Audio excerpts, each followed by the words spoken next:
Chapter 9, the Jefferson Era. So as we ended the last chapter, we were discussing the events of the Alien and Sedition Acts, and then the response to those by the Kentucky and Virginia resolutions, one of them written by this man.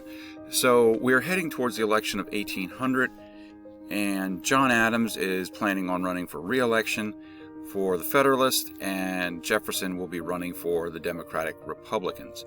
So this first screencast will cover just the election of 1800. So let's take a look here. These are essential questions, and they're basically straightforward. What happens in the election of 1800? And then it's called the Jefferson Era. Jefferson will go on to win the election of 1800, then be re-elected, and then for a series of the next almost 20 years, the Republicans are going to be in control of the presidency. Since that happens, we're going to discuss how Jefferson's presidency is going to be different than the first two. Now, as we discussed, Washington is not considered a fan of political parties, but if you had to pick a slant or a leaning, he obviously leaned towards the Federalist side of you. But Jefferson is now going to come in, and he's going to be the first one of the opposition party. And so we're going to talk about how he is going to run his government differently than Washington ran his, and then Adams. And then last but not least, the major lasting events that's going to occur during his administration. So there's going to be some major ideas such as the expansion of the United States with the Louisiana Purchase. We're going to talk about some of the other issues, the international issues that challenged Jefferson during his two terms as well.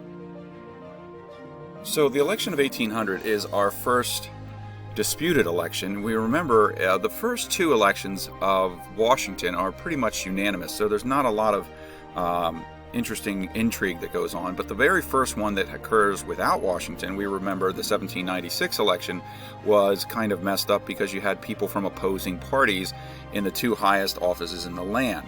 Now, when we get to really our fourth election, but really the second one, you're going to see another kind of issue creep its head up and cause issues. So this is the chart that I shared out for you, so you should have that around, and we're going to go through this. So some of my answers might look the same way as this chart, but this is where we are. Okay, so let's move on. The candidates of the election of 1800, we just went over those, but obviously they are the Federalist John Adams versus the Democratic Republican of Jefferson. The next thing we have to talk about is this issue of a running mate.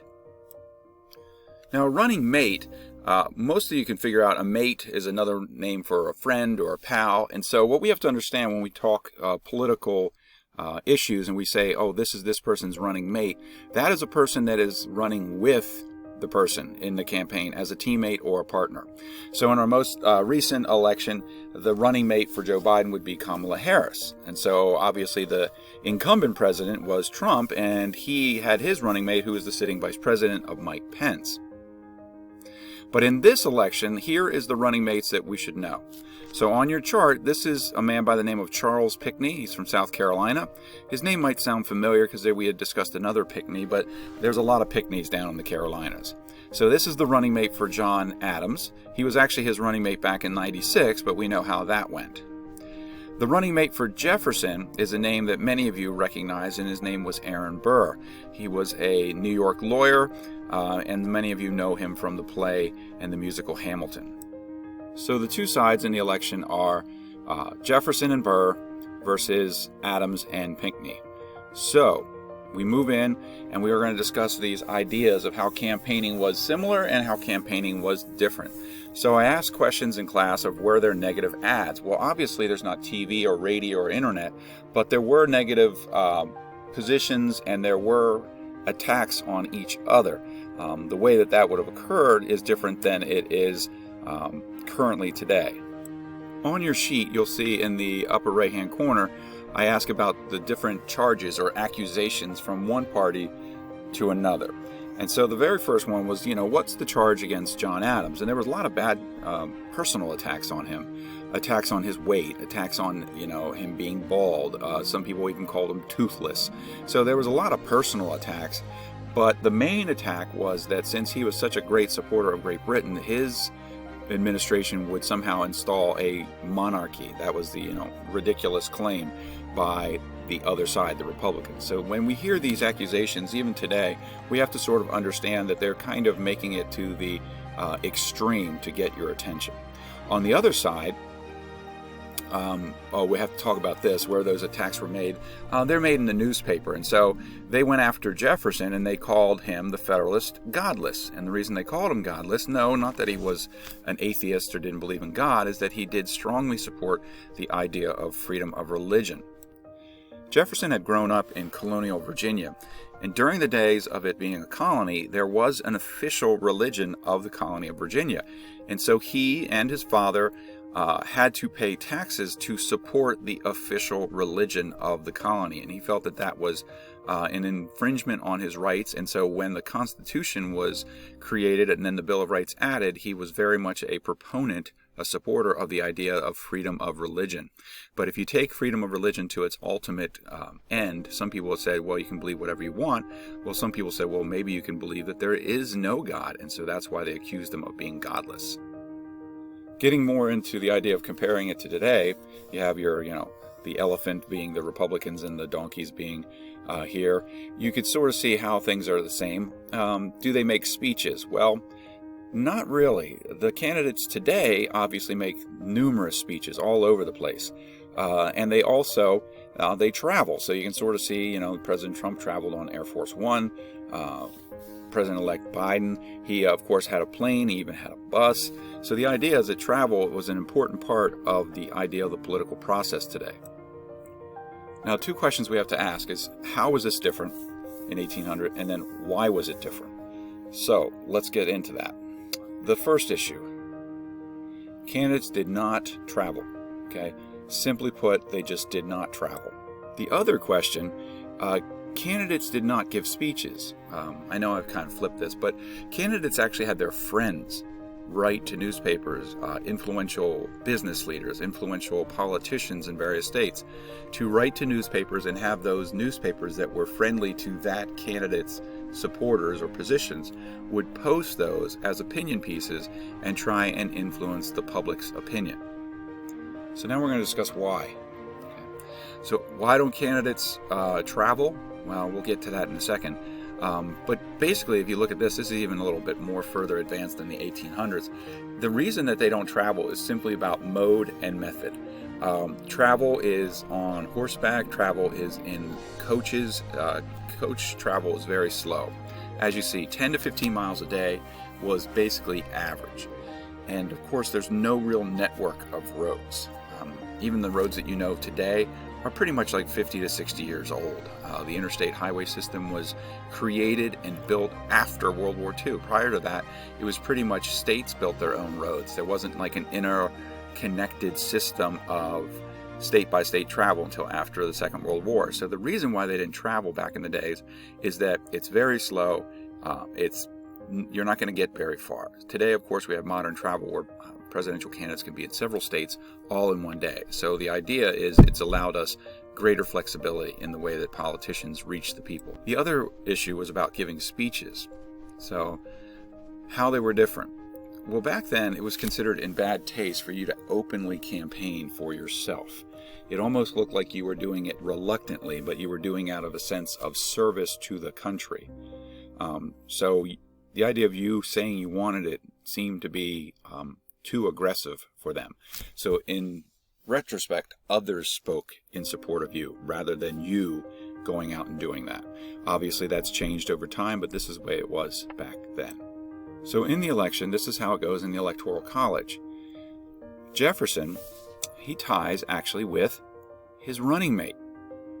So Jefferson did not tie with his opponent, who was John Adams.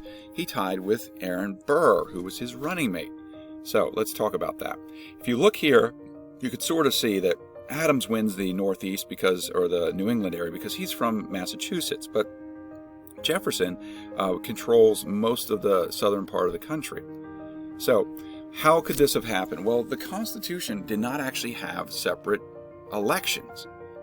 Now, this has never been clearly explained, but the framers assumed, which is always bad, that people would vote for a pair of candidates.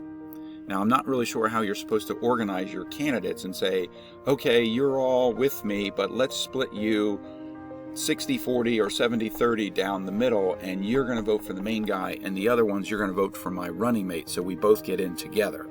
You could sort of see that this was ripe for a mistake to occur. And throughout the various states, obviously a major mistake did happen. That the two men did not come in first and second, they actually tied. So we got to talk about, how is a deadlock settled? Well, the Constitution actually did think about this. What if the Electoral College could not figure out who won the presidency because neither candidate gets a majority of electoral votes?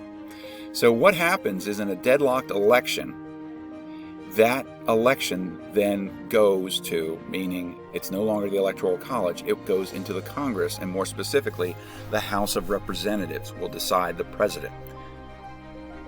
Then the Senate would decide the vice president. That's the way it would go. But in the House of Representatives, remember, we talked about larger populated states having more influence. Well, that's fine, except in a presidential election. Then everybody is equal. So they want a tiny state like Rhode Island to have just as much voting power as a state like Virginia. And so each state has just one vote. So if you look back at a map, I believe Virginia had like 18 or 19 members in the House. Those men had to come together and decide where their one vote was going. Was it going to go to Adams, or was it going to go to Jefferson?